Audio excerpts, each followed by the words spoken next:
Good morning, everyone. My name is MightyStream, and today is September the 16th. I'm going to do your spiritual principle a day in a meditation. I'm brought to you by Hope Through Navigation, and this is our Hood Recovery Services. You can reach me at recoveryofhope21@gmail.com.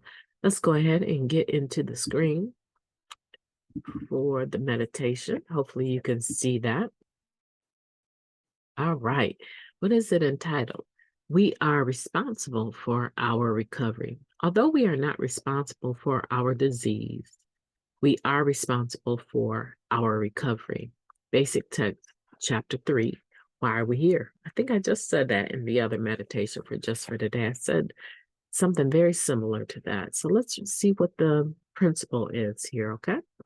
Responsibility was a dirty word in active addiction. We feared it, we avoided it. The people close to us, and perhaps those in law enforcement and the justice system, told us over and over, take some responsibility for your life. We thought freedom meant freedom from responsibilities, but ultimately we found it to be quite the opposite. We were enslaved by our addiction. For many of us, this version of freedom landed us behind bars. We are not bad people because we suffer from the disease of addiction. And we're not bad people trying to become good in NA. But while having the disease isn't our fault, it's still important to recognize that many of the consequences we face stem from our own decisions. We made choices, we took action. A member shared, all my life, I saw myself as a victim of my circumstances, and I made blaming others the centerpiece of my victimhood.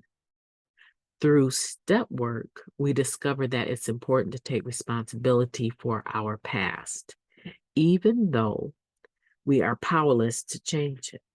To move forward, we cannot cling to guilt over our past actions, nor can we succumb to the shame from the social stigma of being an addict. We can't let our disease continue to overwhelm and paralyze us. We must act differently. NA offers us a chance to take responsibility for our present and future lives. We do this slowly at first, perhaps by performing the most basic of life's tasks, being of service in the meetings, getting a sponsor. We discover that people can influence our recovery, but we have to do the work ourselves if we are to reap its benefits. No one goes to meetings for me, calls my sponsor, or works steps for me, the member continued. No one else is to blame if I choose to neglect my recovery and am caused pain by my choices or cause pain to others. For many of us, the work we do in NA reveals a new perspective on our disease. Many of us become grateful for our addiction because our journey toward responsibility and recovery has made our lives so beautiful and fulfilling and so free. I am not responsible for the way I'm wired, but I am responsible for my life and my choices. Today, I will refrain from blaming others for the consequences of my actions. Today, for me, responsibility equals freedom. How do you feel about that? I like the meditation. I think that it is still one of those things, if I'm being quite honest, that I work on being responsible for my actions. It's so wired into us to place blame. We're so trained in our brains to say, this didn't happen because of us and so, or this happened to me because of such and such. It's a natural tendency to blame others for our actions, blame others for the circumstances we find ourselves in. But in reality, being responsible for our recovery, that's where your freedom lies. That's where my freedom lies. When I make a decision that situation, even though I don't like it, I can always pray the serenity prayer. I can always say, God, grant me the serenity to accept the things I cannot change, the courage to change the things that I can, and the wisdom to know the difference. I can always say that short little prayer, which is more like for some people, a cliche, but for me, it allows me to immediately put things in perspective. 1, 2, and 3. Is this a situation that I need to accept, or is it something that I can change? And if it's something that I can change, I need the courage to be able to do it. Because if I had the courage to do it, I would have recognized it and done it hopefully already. So there's something holding me back from changing something, right? And I need the wisdom, which comes from my higher power, the wisdom to know the difference. Wisdom is the appropriate application of knowledge. So now that I know, I need to apply what I know, right? That is not the same thing for everyone. So be careful about dragging your situations to people that don't know you, that have no insight into your life. Now, true, a stranger here and there might have some good advice, just hearing the story at face value. But someone that knows you, hopefully like your sponsor or a relative that you're really close to, your husband or wife, your mate, someone that knows how you're wired, how you work, what your triggers are, what makes you happy. Hopefully you have someone in your life that you can bounce things off of.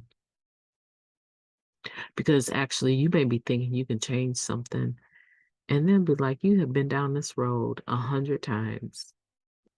Why do you keep trying to get him to do such and such? When if you just did such and such, what he did or didn't do would not even matter to you. Don't give people that level of power over your joy, right?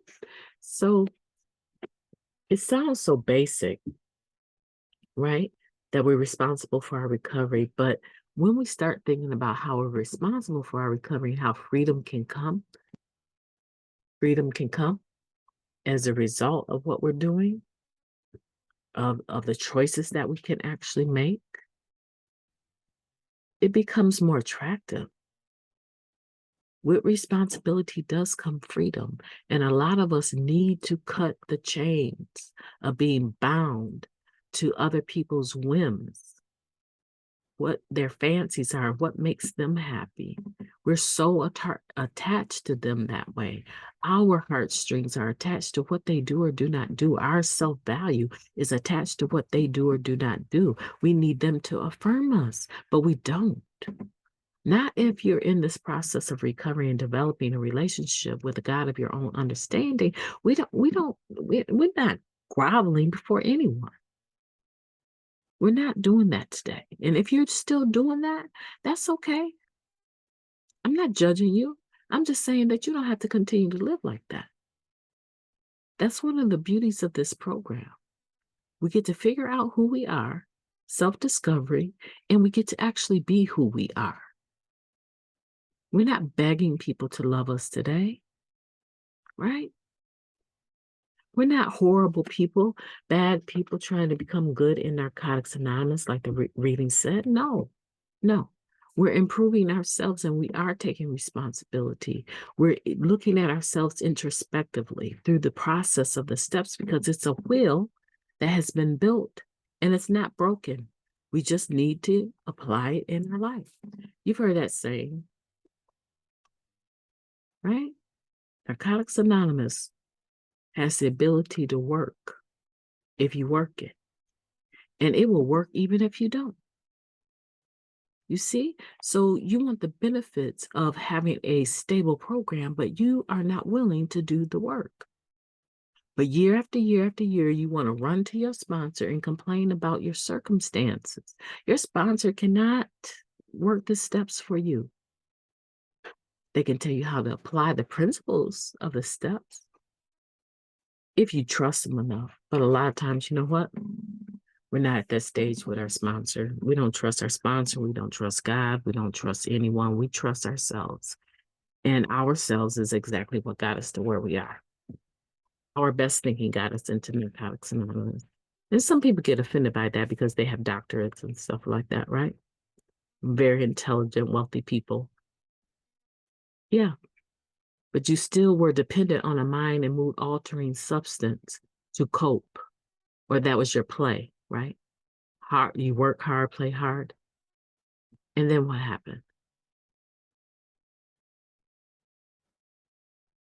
The man took a drink, the drink took a drink, and then the drink took a man. The man or woman took a substance, the substance took the substance, and then the substance took you, right? One is too many and 1,000 is never enough. That's what I'm saying here. One is too many and 1,000 is never enough. We suffer from the disease of addiction. This is a disease. This is not a moral deficiency. This is a disease. This is something that is ingrained in us. This is how we're wired, to seek pleasure and to become addicted to the seeking, the obsession, and the compulsion.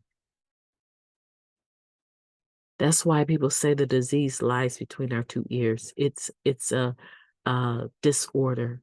In the DSM-5 TR, substance use disorder, in DSM-5, and then the text revision has finally received its recognition. Everyone in Narcotics Anonymous is dual diagnosed, whether they receive that dual diagnosis or not, because this is a disorder. Substance use disorder is a thinking issue. And we have the tools to be able to apply it. Without the help of the government, we didn't need them to stamp and tell us that it was a disease. We figured it out. Yeah, and it needs to be treated just like cancer, just like diabetes. It needs to be treated. There's medication that we need to take, which is the application of the spiritual principles. I promise you, even on my darkest day, I'm very hopeful because I know I have something in my tool belt that I can pull out for every circumstance. That's that step 12. I'm going to apply these spiritual principles to all my affairs. And if I can't, I need to change my affairs, period, point blank, period. And if you don't know how to change your affairs, you need to start seeking resources in your community to see how you can. Sometimes it might just be a therapist that you need to talk to and bounce things off of, where they're hired to keep your stuff confidential, as long as you're not hurting yourself or others, right? My name is MightyStream. I've enjoyed talking to you. My house is moving. People are waking up, and I need to get the boys out the door to school. If no one's told you today that they love you, I love you, and I wish you the best in your recovery journey. I will be talking to you tomorrow.